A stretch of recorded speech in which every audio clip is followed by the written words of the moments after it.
আমার মায়ের সাওয়াল শাক নিয়ে এসছে, দেখো সে নাকি লাল শাক খাবে। তো শাক কয় বছর গোসল করেনি কে জানে। তার সাথে যখন আমি শাক কাটতে বসেছি, এই যে দেখো কত যে জিনিস তার গায়ের সাথে লাগানো, বুঝোই না সব এখনকার সব পরকীয়া। শাকও ছাড় দেয় না। তা আমিও শাকে কেটে কেটে কুচি কুচি করছি, আর পরকীয়ার যত সব ছিল না সব ফেলে দিলাম। এবার এইগুলো না কী করবো বলো তো?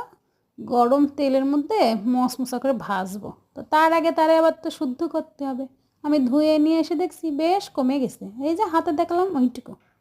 তেলের মধ্যে দিয়ে দিলাম আস্ত জিরা। এই জিরা দিলে কী হয় জানো, ঘ্রাণ সুন্দর আসে। তো এর সাথে মরিচ দিলাম, পেঁয়াজ দিলাম, রসুন দিলাম। মরিচ দিয়েছি কেন, যাতে জ্বলে পড়ে মরে যায়। এই যে আমি আবার এখানে একটু হলুদ দিয়েছি, শাকে নাকি হলুদ দিতে হয় না। তো তা আবার কাউরে কইও না, কইলে আবার কি হবেন জানো, বদনাম হবেন।